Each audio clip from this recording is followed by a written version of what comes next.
Hello viewers, welcome back my channel.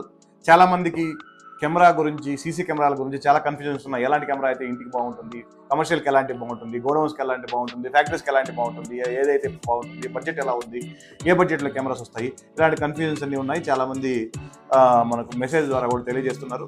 So దానికోసమని ఈరోజు ఈ వీడియోలో ఇంటికి కానీ, కమర్షియల్కి కానీ, ఫ్యాక్టరీస్కి కానీ ఎలాంటి కెమెరా పెట్టుకుంటే బాగుంటుంది, ఏ టైప్ ఆఫ్ కెమెరా పెట్టుకుంటే బాగుంటుంది, కెమెరాలో ఎన్ని టైప్స్ ఉన్నాయి, ఏది బాగుంటుంది అనేది ఈరోజు తెలుసుకుందాం. సో వీడియో స్టార్ట్ చేసే ముందు మా ఛానల్ సబ్స్క్రైబ్ చేసుకోండి. ఇలాంటి లేటెస్ట్ అప్డేట్స్ అన్నీ వస్తూ ఉంటాయి.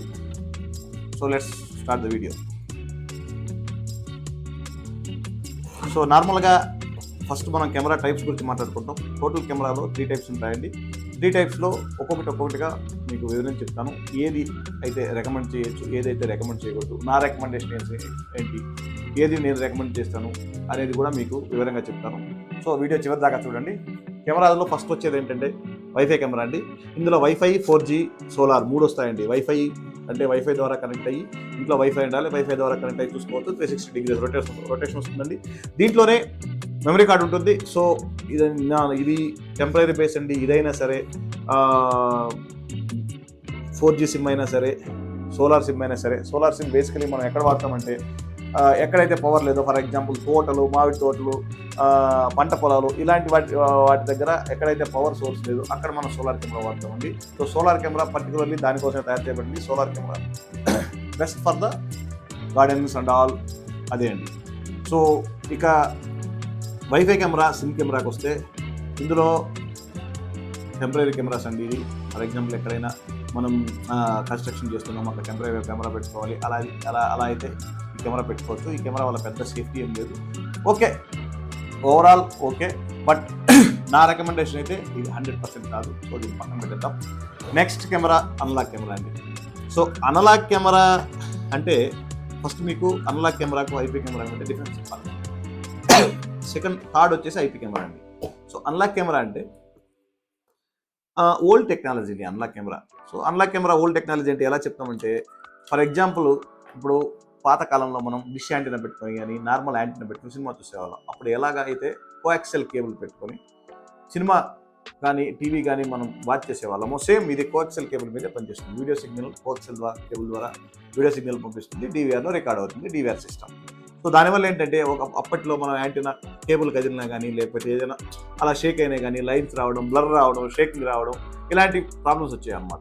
సో దానివల్ల అనలాగ్ కెమెరాస్ పెట్టుకోవడం వల్ల, ఫర్ ఎగ్జాంపుల్ ఒక 3 months 6 months తర్వాత కేబుల్ ఇలా కదిలినా, కొంచెం రస్ట్ పట్టినా కానీ, కేబుల్లో కనెక్టర్లో రస్ట్ పట్టినా, కనెక్టర్ కొంచెం షేక్ అయినా కానీ మీకు లైన్స్ రావడం, బ్లర్ రావడం, ప్లస్ ఏంటంటే కొంచెం వైట్ రావడం, డబుల్ ఇమేజ్ రావడం, ఇమేజ్ మీద ఇమేజ్ రావడం, కంప్లీట్గా కలర్ షేడ్ అవ్వడం, ఇలాంటి ఇష్యూస్ వస్తూ ఉంటాయి. ప్లస్ ఏంటంటే దీనికి మెయింటెనెన్స్ చాలా ఎక్కువ అండి. మీకు ఎవ్రీ 3 months 6 months ఖచ్చితంగా టెక్నీషియన్ పిలిపించి కనెక్టర్లు చేంజ్ చేసుకోవడం, అది ఇది చేయాల్సి ఉంటుంది. ప్లస్ దీంట్లో మెయిన్ డ్రాబ్యాక్ ఏంటంటే, ఫర్ ఎగ్జాంపుల్ ఎవరైనా టెక్నీషియన్ వచ్చి మీకు చేంజ్ చేస్తున్నప్పుడు, ఒక కెమెరా చెక్ చేస్తున్నప్పుడు బై మిస్టేక్ చెయ్యి తగిలి ఇంకొక కేబుల్ షేక్ అయినప్పుడు ఈ కెమెరా వల్ల ఇంకో కెమెరా కూడా మీకు క్లారిటీ రాకపోవడం, లేకపోతే కెమెరా డిస్కనెక్ట్ అవ్వడం, ఇలాంటి ఇష్యూస్ జరుగుతూ ఉంటాయి. సో ఇది ఇప్పట్లో అయితే చాలామంది రికమెండ్ చేయట్లేదు. సో నా రికమెండేషన్ కూడా ఇది కాదు, ఇది పెట్టుకోవద్దని నేను చెప్తాను. సో ఎందుకంటే ఇది ఓల్డ్ టెక్నాలజీ. సో కాలంతో పాటు మనము మారాలండి. సో టెక్నాలజీ పెరిగే కొద్దీ మనము టెక్నాలజీ పెంచుకుంటా పోవాలి. కానీ లేదు నేను ఓల్డ్ టెక్నాలజీ నేను యూజ్ చేస్తానంటే దట్స్ యువర్ విష్. బట్ నా సజెషన్ అయితే అనలాగ్ కెమెరాలు వద్దండి, అనలాగ్ కెమెరాలు పెట్టుకోవద్దండి. బడ్జెట్ కెమెరా అంటారు. మ్యాక్సిమం మీకు బయట ఎలా అంటే వెండర్స్ చాలామంది ఉన్నారు, సార్ అది చాలా ప్రైస్ తక్కువ, ఐపీ కెమెరాలు చాలా ప్రైస్ ఎక్కువ, సో ఇది బడ్జెట్లో పెట్టేసి వెళ్ళిపోతారు. ఏం కాదండి, ఇది దీనికి పెద్ద డిఫరెన్స్ ఏం లేదండి. పెద్ద అంత ఎక్కువ బడ్జెట్ కూడా కాదు. సో దానికి ఒక 10 to 15% డిఫరెన్స్ ఉంటుంది. కాబట్టి సో బెస్ట్ నా సజెషను ఇది పెట్టుకోకపోవడం మంచిది. సో తర్వాత వచ్చేది టాప్లో వచ్చి ఐపీ కెమెరాస్ అండి. IP camera is a best camera. IP కెమెరాలు ఎలా అంటే మీకు ఎగ్జాంపుల్ ద్వారా మీకు అర్థమయ్యేది చెప్తాను. ఐపీ కెమెరా ఎలా అంటే, ఫర్ ఎగ్జాంపుల్ మనం ఓటీటీ చూస్తున్నాం. సో ఓటీటీలో Netflix, Amazon prime, anything, any kind of ఓటీటీలో మనం మూవీస్ చూస్తున్నాము, లేకపోతే ఏదో ఒక కంటెంట్ చూస్తున్నాం. ఆ కంటెంట్ చూస్తున్నప్పుడు హై స్పీడ్ ఇంటర్నెట్ చూస్తున్నప్పుడు మన క్లారిటీ ఎలా ఉంటుంది? సో సేమ్ క్లారిటీ మీకు ఐపీ కెమెరాలో దొరుకుతుందండి.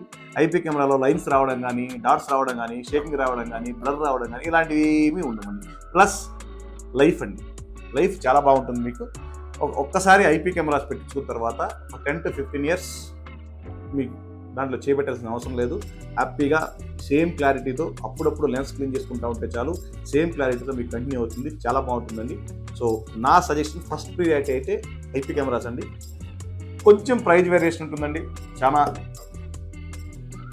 మామూలుగా మనం ఆలోచించామంటే ఒక అనలాగ్ కెమెరాకు ఐపీ కెమెరా కంపేర్ చేసుకుంటే analogue camera little bit cheaper, IP camera కొంచెం ప్రైస్ ఎక్కువే ఉంటుందండి. సో ఎప్పుడు కానీ చీప్ బెస్ట్ కాదు, బెస్ట్ చీప్గా రాదండి. ఇది జగమెరిగిన సత్యం, అది మీకు అందరికీ తెలుసు. మంచి క్వాలిటీ ఉన్నది చీప్గా రాదు, చీప్గా వచ్చేది మంచి క్వాలిటీ కాదండి. సో నా సజెషన్ ఏంటంటే సెక్యూరిటీ పర్పస్ కోసం మీరు సీసీ కెమెరాలు పెట్టుకుంటున్నారు కాబట్టి దాంట్లో కాంప్రమైజ్ అవ్వకండి. బెటర్ ఐపీ కెమెరాలు పెట్టుకోండి. IP camera is the best option. IP కెమెరాలో మీకు పిక్చర్ ఒక క్వాలిటీ కానీ, పిక్చర్ క్లారిటీ కానీ, రెజల్యూషన్ కానీ మీకు 4K రెజల్యూషన్ వస్తుంది. ఐపీ కెమెరాలో 4 మెగాపిక్సెల్ ఐపీ కెమెరా పెట్టుకోండి, చాలా బాగుంటుంది. ఇంకొకటి ఏంటంటే మీకు మెయిన్ థింగ్ ఏంటంటే బ్లరింగ్ రావడం, లైన్స్ రావడం, మెయింటెనెన్స్ చాలా తక్కువ అండి. ఐపీ కెమెరాలో మెయింటెనెన్స్ చాలా తక్కువ. ఇప్పుడు అలాగా ఇన్ని రోజులు, ఇన్ని మంత్స్ డ్యూరేషన్ ఉంటుంది. ఈ డ్యూరేషన్లో ప్రతిసారి ఏమైనా ఇష్యూ వచ్చింది మాటికి పిలవడం, టెక్నీషియన్ పిలవడం, టెక్నీషియన్ ఒక 700-800 ఛార్జ్ చేస్తారు, వాళ్ళు ప్రతిసారి అమౌంట్ పే చేయడం. సో మీకు అలా మీరు కంపేర్ చేసుకున్నారంటే ఐపీ కెమెరాలకు అనలాగ్ కెమెరాలకు మీకు కంప్లీట్గా మీకు ఒక 5 years 6 years అయ్యేలోపు మీకు ఐపీ కెమెరాకి డబుల్ కాస్ట్ వస్తుందండి అనలాగ్ కెమెరా. సో కాబట్టి ఇవన్నీ మైండ్లో పెట్టుకొని బెస్ట్ చాయిస్ సెలెక్ట్ చేసుకొని మీరే చూసుకొని ఇంకొకటి, మీరు కెమెరా పెట్టుకునే ముందు ఒక రీసెర్చ్ చేయండి. యూట్యూబ్లో చాలా వీడియోస్ ఉన్నాయి, ప్లస్ ఇంటర్నెట్ ఇప్పుడు ప్రతి చేతిలో ఈ ఇంటర్నెట్ అవైలబుల్ ఉంది. సెర్చ్ చేయండి, రీసెర్చ్ చేసిన తర్వాత ఏ కెమెరా అయితే బెస్ట్గా ఉంటుంది చూసి ఇంటికి కానీ ఫ్యాక్టరీస్కి కానీ కెమెరాస్ పెట్టించుకోండి. నా suggestion from my side, IP camera is the best choice. IP కెమెరాకే వెళ్ళండి. IP camera is the latest technology. IP camera చాలా బెస్ట్ చాయిస్ అండి. Thank you.